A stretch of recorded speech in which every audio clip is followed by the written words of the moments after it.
Hi, it is Ray, and today I'm doing a kind of different sort of video. I fancied actually, rather than, well, I don't do reviews. What are you talking about? I've not done reviews properly in forever.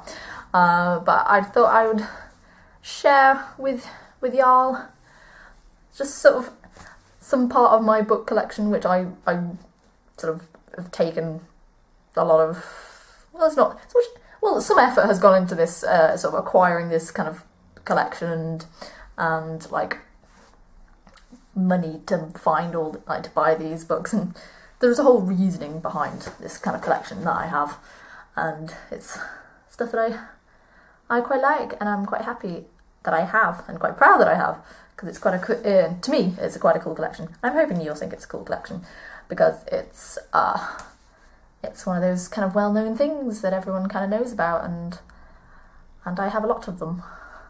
And basically, this is going to be a video just sort of showing y'all my Jane Austen collection. I have a lot of books related to Jane Austen. I probably have, it's like over 20 books related to Jane Austen, and also that include books by Jane Austen. I have all of her books and other bits besides the normal 6/7, because Sense and Sensibility, Pride and Prejudice, Emma, Northanger Abbey, Mansfield Park, Persuasion. Yes, they're the main 6, and then there's sort of the Sanditon, Lady Susan, and the Watsons additional, like, unfinished works and stuff. But I shall show you the stack of books that are Jane Austen works that I have, which I have duplicates. I have quite a few duplicates. Yes, this is the stack. It keeps going. This is my crazy Jane Austen stack.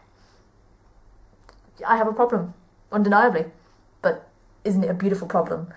Isn't it so beautiful? Look at it. Look at it. Yes, but basically there are various cool sort of volumes in here that I really quite like, and most of the time reason I bought them was because they're really pretty, because I have this quite cute little dinky everyman edition of Northanger Abbey that I found probably in a charity shop somewhere. That's very likely where I found it. I will find a lot of these cool editions in charity shops, and I can't see right now. Bright light, so much bright. Sun, so much sun that I can't actually see. But yes, very cute little edition of Northanger Abbey, and I think this is the one that I actually read for when I read Northanger Abbey. I think I read this small edition because it's not easy to transport about than one of the giant chunky editions that I have. And also, ooh, I'm going to balance this better, because otherwise it's just going to be on the floor. Yeah. And another really lovely book of Jane Austen's that I've got is this little edition of Love and Friendship, which is kind of, it's got a mixture of things. It's got the sort of love and friendship thing, with a story which I think was probably written when she was younger, and then there's one called The Three Sisters, and it's got some letters in. And then at the back, it's got, was that other stuff? That's stuff about the publisher. But yeah, it's a really cute little edition that I bought in Waterstones with like points I had, and I just like the fact that it's got kind of flaps, and it's a really pretty like silhouettes, and very cute little Hesperus edition. And I've, as you can tell by the receipt, I started reading this and I got to like 34 pages through. I think I'm probably still on Love and Friendship, but it's like sort of like an epistolary novel that I'm guessing she wrote when she was younger, and has not been published until more recently. But I have that little cute thing. And I also have this volume of her minor works, which is, I think, part of a Oxford University Press set, because it says on the back about, I mean, Sense and Sensibility, Pride and Prejudice, Mansfield Park, Emma, Northanger. So mine's like this 6th volume here. Because I think Northanger Abbey and Persuasion were in the same volume. But this has got... I bought this, I think, from I think it was like this fair trade shop that in the town near to where I used to live. That has gone now, sadly, but they had like a whole load of books in the back section of there. I got this for £5. I have a bookmark in here that I think I got this in the haul of stuff that I got back in 2011 when I was doing the Random Magic tour from Lyrica sent me that, and along with a lot of other stuff, which is very cool. But that was the day before a lot of stuff went horribly wrong. So, but this actually does have the 3 sisters in there, because I've just realised I am in.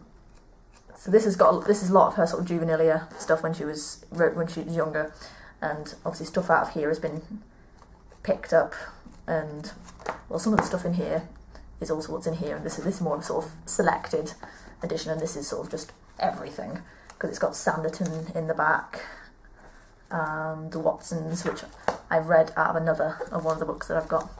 But this is her minor works, which is a quite cool little volume, although it's like kind of sun-dyed on the spine.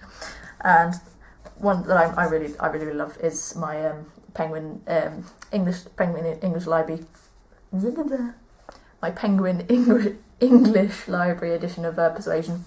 And I really like Persuasion, and I really like these covers, and just the texture of them is really cool. And I think this was the edition of Persuasion I read, and I also really love the inside portrait.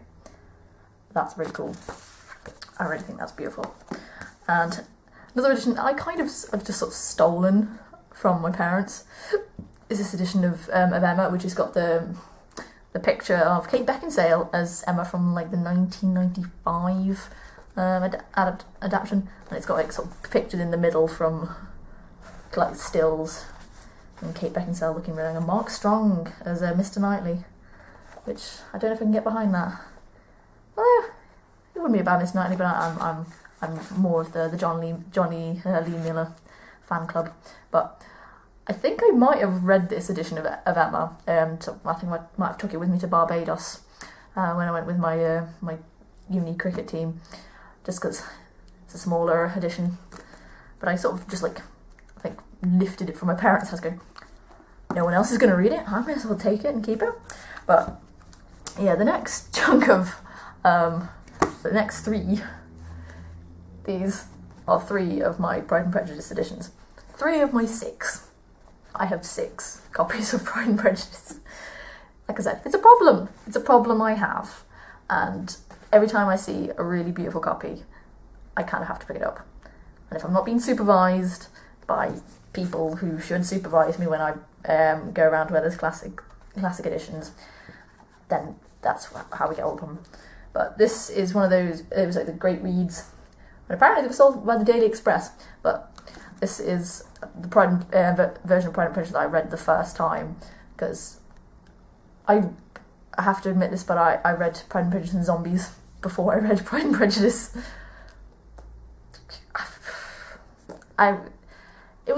It's bizarre how that's somehow more accessible, and then you sort of, yeah, I'm ready for this.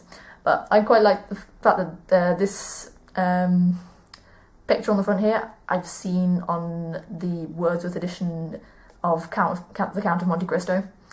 So it's like, they just have all these portraits and just reuse them for whatever classics they fancy. But that was quite a cool edition. I like that. I like the blue. It's quite simple and I like it. But this is my Heron Books edition of Pride and Prejudice. I have 3 other books in this kind of style with the lovely gold leaf and leather embossing. It's so pretty. Just look at it. It's so pretty. But I have like Villette by Charlotte Bronte and Jane Eyre, and I also have Cranford by Elizabeth Gaskell. I think it's Elizabeth Gaskell, yeah. But these are all like found in charity shops, and yeah. But they've got there is a little wee portrait of Jane Austen in there, which is quite cool. And I love like they all have like the little ribbons to sort of hold your place. Although I think this one's slowly fraying to the point of wanting to jump out. And they smell old and just cool, and I just really like this leathery gorgeousness. And this is, what kind of edition is this? This is a big beastie edition. This is, I think, a Franklin Library. This is a American published book.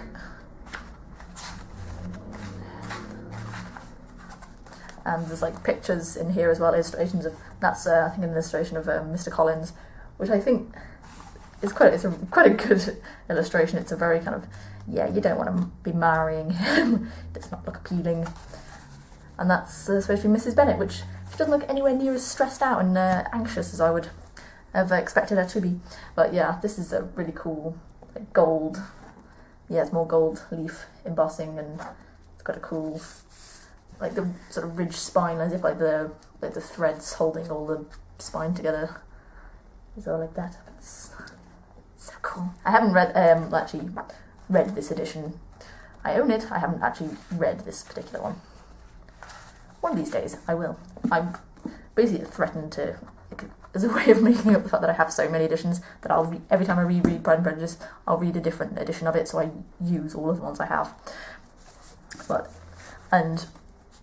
So these four you will have seen recently, because these I bought. I showed these in my Home Sense haul because I bought them very recently, and from Home Sense, and these are all the Barnes and Noble signature editions of Pride and Prejudice, Emma, Sense and Sensibility, and Northanger Abbey. So I now have like 4 different editions of Emma and Northanger Abbey and Sense and Sensibility. It was like my 3rd. But these have all got really beautiful covers, and they've also got the amazing like beveled page edge things, which I love, and they're just really cool editions. I couldn't leave them behind. And one of these days I will get. I'm going to start having a shelf for everything. So because at the moment they're just not stack, and it's like I need to show them off pretty. But I'm currently in the middle of actually having a reread of Sense and Sensibility. And where's my bookmark? So I'm about chapter 19. Woo! But I took the cover off it just so I don't wreck the dust cover, because that would make me sad. So they're like the kind of the freestanding editions I have, and then I have 2 compendiums, like omnibus of everything, which are quite beastly. Oh. I think all the dust that's come off these books, because they've not been moved for quite a while, is just making my throat tickly. But I have this compendium of Jane Austen novels, which has got the 1995 BBC miniseries Jennifer L and Colin Firth cover on the front, which I quite like, because Colin Firth, yes. And this has actually got all the main 6 and Lady Susan in as well at the back. Because I've read, out of this one I have read,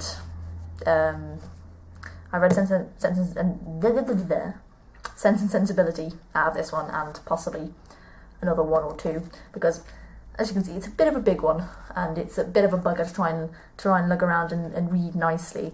Takes a bit of doing. So it's kind of like the sort of, like the read at home kind of version. And there's like lots of, it's a bit beat up in places from, I think it's been in bags where there's been keys or stuff that just dug into the cover. But this is my sort of normal one, my nice simple one. And then there is the beast that is actually ridiculous. It is this beast. I showed this in a haul that I did, I want to say 2012. Yes, it was 2012, because it was not long after I got together with my boyfriend, and we bought this from the Derby Westfield Works, and it was £20, and my boyfriend carried it for me because it's so heavy. It's resting on my shoulder now out of sheer magic. But this is the glorious, enormous compendium that is just so amazing, and I love it. And it's got all this gold leaf embossing, and it's got a Jane Austen silhouette, and it's got the gold page edges. It has got a ribbon as well to thing, but it's enormous, and the print is massive. Because I mean, look at the size of that print. Look at it, it's so huge, so big. So this is kind of when you read on a book stand. Or you like read out, you sit and just read. I mean, maybe you should do that, start to read, just like do like all those Mark reads, like Mark Shiro, who does it. Well, I've never watched any videos, but I know that he's read like all the Tamora Pierce books, which makes me happy. But I feel like I should be just sitting and reading from this great volume of Jane Austen, because I think that'd be fantastic. But there's loads of sort of illustrations all throughout this, because I'm going to try and show you this now without dropping the entire thing. But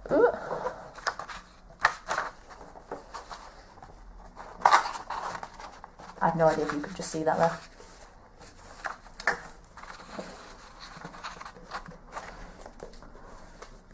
But there, that is one of the illustrations from Pride and Prejudice, which is really cool. I think it's talking about Bingley. They're at Bingley's for the first time, and Bingley's all like, I do declare that every woman I meet is terribly accomplished. They're all painting screens and netting purses and all that, and it's just a sort of illustration of somebody just painting a screen, which is quite cool. And there's big full colour, all these big full colour, like glossy paged illustrations at certain points. I think that's meant to be like kind of Lydia and Mr. Wickham, but that Mr. Wickham looks about like 500 years old, which is terrifying. But it's just a really, and oh my god, this end paper. I have not shown you this end paper. Look at this marbled end paper. Isn't this beautiful? Isn't it glorious? Don't you wish you had it? I'm very glad I do have it, because this has just got the main 6 in here, but it has got an extensive list of illustrations, and it's just genuinely very, very awesome. And it's a beaut. I mean, I don't know, it's Midpoint Press apparently made this. Oh, it knows. But like, that's all of the actual works of Jane Austen that I have, which is in itself is 1, 2, 3, 4, 5, 6, 7, 8, 9, 10, 11, 12, 13, 14, 15 books. Jane Austen had 6 books published in her lifetime. Well, no, actually, because Northanger was published posthumously, so she had 5 books published in her lifetime. I have 15 of her books. That's kind of crazy. But I also have things by her. I have this volume of sort of her selected letters, since a lot of her letters got destroyed by her sister Cassandra. So like she burnt a lot of them, but this is a volume of letters when she was living in various different places like Steventon, Bath, Southampton, Chawton and Winchester. And there's some letters from Cassandra to somebody else, and it's quite a cool little volume that I've not read, read through the whole thing, but I have it for the day that I fancy doing that. And I also have 2 editions of a memoir of Jane Austen, which was written by her nephew, I think, James Austen Lee. This is the version I read, which is the Wordsworth reference series edition, with this portrait of her. And I got that when I was at uni and this has also got the Watsons and Lady Susan, in which I read from here. So it was like a small little edition that was nice and cheap, and it's like, yeah, because I mean, when I read it, the memoir is a bit dry to get through. Because it's written in like, when was it written? This was written in 1869, so the kind of sort of Victorian language is a bit dry and not as fun as it could be. But my other edition is one that I think I got this sort of similar time to the minor works from the same fair trade shop, which is this beautiful Folio Society edition that I got for like £4. I've got the dust cover, like the sleeve as well, and it's like £4. And it's a Folio Society edition, and these things like retail for like 27 to like 30 odd pounds, I think. And it's got some, that's an a drawing of Fanny Knight, which is, I think, James Edward Austen, Austen Lee might have been his daughter, possibly, I'm not quite sure. I only glanced at the inscription, but it's a very, very cool volume that I could not resist leaving behind. And other miscellaneous stuff. I keep my copy of Pride and Prejudice and Zombies with my Jane Austen stuff because it's kind of using a lot of the original material, but it's been a long time since I've read it. I've forgotten. There's that drawing inside. I maybe should reread this. I haven't read this in a while, and it was just as sort of adaptations go. I think considering the thing that sparked off after this, loads of all those the Anna Android Karenina and like all those other zombie ones, and then it just gets worse when you get into sort of the weird erotica rewrites of classical books. It's like, no, stop. When you're starting to write some kind of weird erotica version of Jane Eyre, you need to stop. You just need to stop, okay? This was like the first one of its kind, and it's just fun, and you're just like, yes, Lydia, die. Die, Lydia, die. And it's just, and that's, I think, the, oh no, that's the Mr. Collins and and Charlotte Lucas wedding picture, which is also excellent. It's just, it was such a fun book, and I'm keeping it with the rest of them. Oh, my nose itches so badly. And I have 4 other books that are like non-fiction stuff that are related to Jane Austen. And how has that worked out? That 3 of them are published by Penguin. How was that worked out? And the other one's a Bloomsbury. But this one, the What Matters in Jane Austen by John Mullen. The fact that a bloke's written a book about what matters in Jane Austen is quite telling, since most blokes think, oh, those silly women's books. But this is about sort of 20 crucial puzzles, so different questions about why certain things matter, about why is everyone blushing? Why do sisters sleep in the same bed? And what do people call each other? And who dies during her novels? And so I read this back in, I got it for Christmas one year, and I can't remember when, but I read it soon after, and I did quite enjoy it. It's quite informative and quite fun as well. And I also have this Truth Universally Acknowledged, 33 Reasons Why We Can't Stop Reading Jane Austen, which is a collection of essays written by sort of fans of Jane Austen. Some of them over a mixture of over some quite, like, sort of, some still living authors, and a lot of older ones as C.S. Lewis in here, A.S. Byatt, Martin Amis. It's like a lot of people else I don't know. But I haven't read much of this yet, but I feel like I should. Because, yeah. And I also have another biography by Claire Tomalin, which apparently is quite a fun one, and hopefully it's going to be more, slightly less dry and tedious than the James Austen Lee version. Hopefully. So, at some point, I will get to that. At some point. I don't know. And then this is a book that you will have also seen recently, because I bought it in London, like, the other week. Like, literally, like, 2 weeks ago. But since this wasn't, like, sat on the table with it, but I think I'm going to add it to the collection, because it's fairly pertinent, because it's talking about the Regency period, which is when most of Jane Austen's books were set. And it's just, yeah. It mentions on the back about Jane Austen's Emma to Brixton Jail, but I think they're slightly 2 unrelated topics. But, and, oh yeah, I nearly forgot. I have this.